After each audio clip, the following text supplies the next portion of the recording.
Welcome to the BS Banking Show, Ajay. Good to have you here. Can you give us an overview of the Equirus Group as it stands today? Thanks, Raghu, and thanks for having me for your show. I've been a constant follower of your editorial work and channel, so happy to be part of this discussion.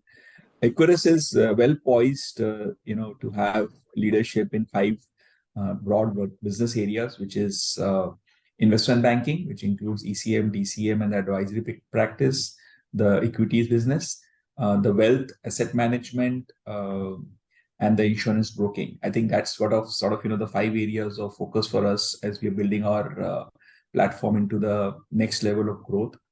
On the top of that, we are very deeply focused on five verticals, which is from a sector perspective, which is IT, financial services, consumer healthcare, industrials, and infrastructure, where most of our transactions rotating around the capital raising, M&A advisory, institutional equities, wealth, asset management, and insurance business revolves around.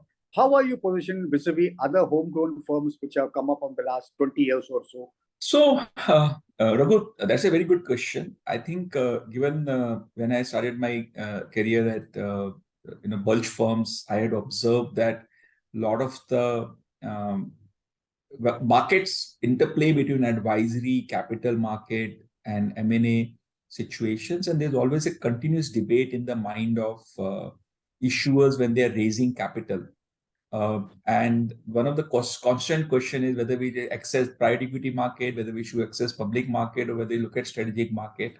That's the type of domain expertise built very strongly with bulge firms who have been there for last 30, 35, 40 years.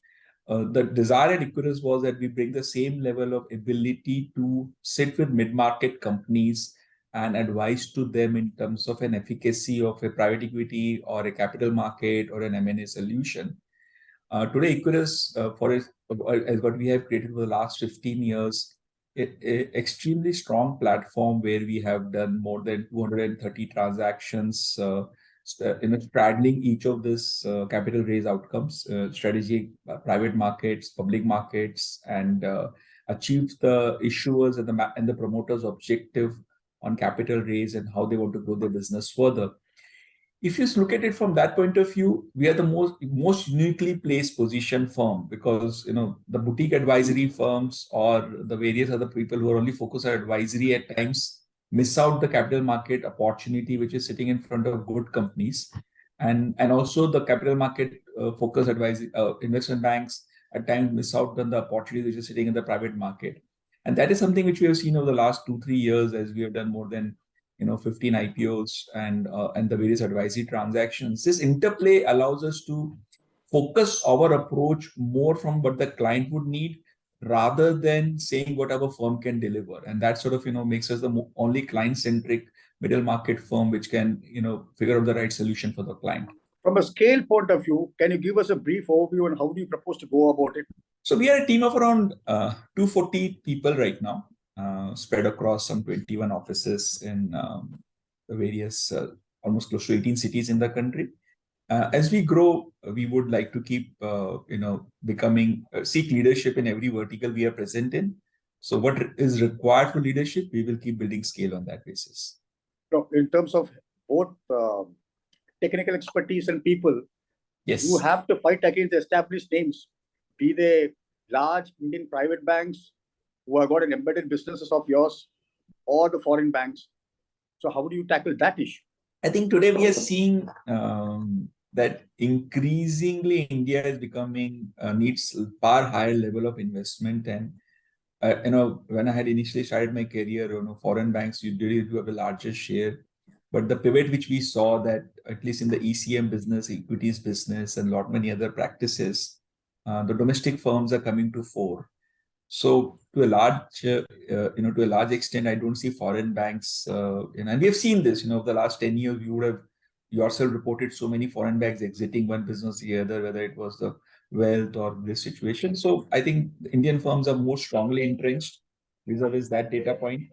And more importantly, we are also seeing that India is a large market. We are looking at a 3.3 trillion GDP market cap going to 10 trillions in our foreseeable lifetime.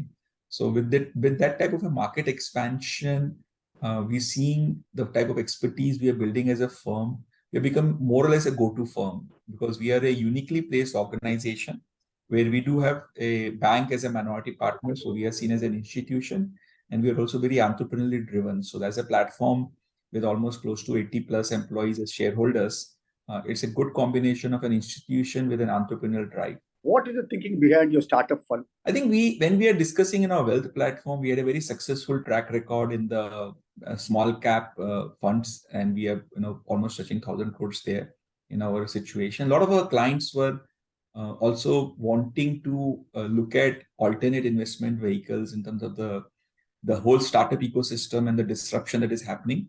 And having identified the need, we got a good team with whom I had personally also invested, and we have seen that how our portfolios and the team's portfolio has worked in the startup ecosystem. So seeing the requirement coming from our wealth and other asset management clients, the need to have a startup fund, we are wanting to play and provide capital to companies who are at a early stage of their growth requirements and business plan, pre-series A or seed stage.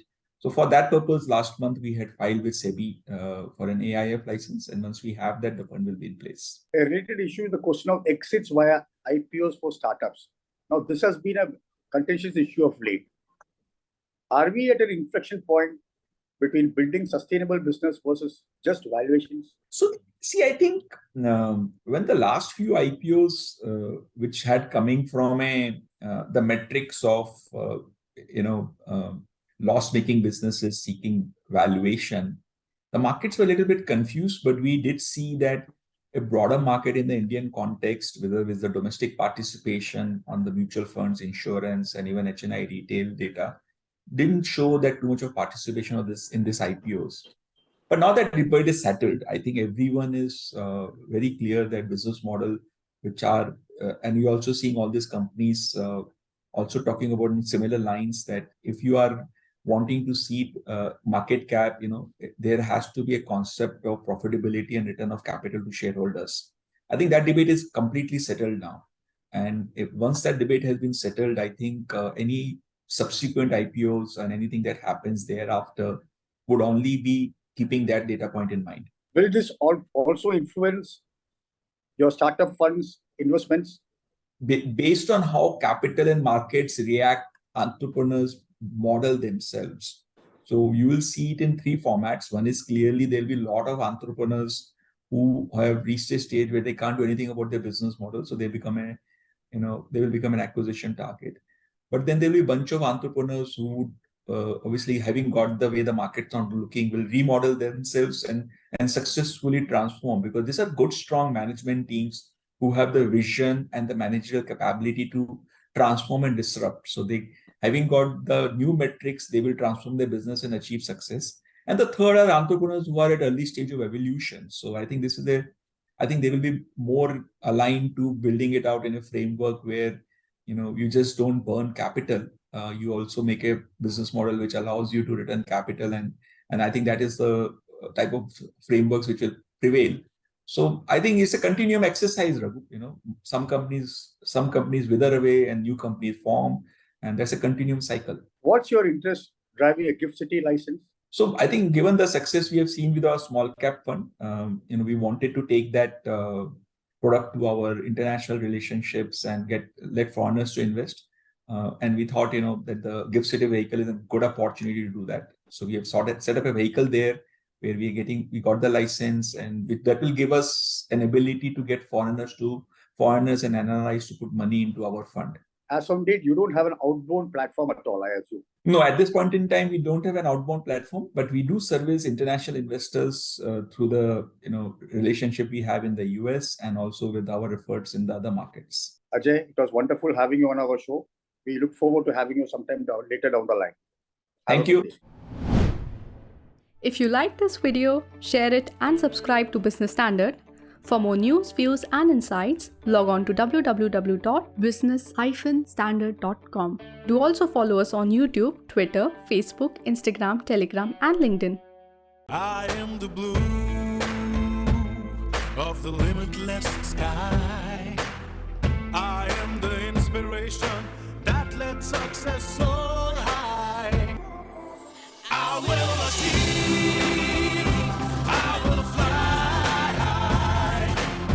I am the I in SBI. I'm backed by the nation's trusted bank, SBI, the banker to every Indian.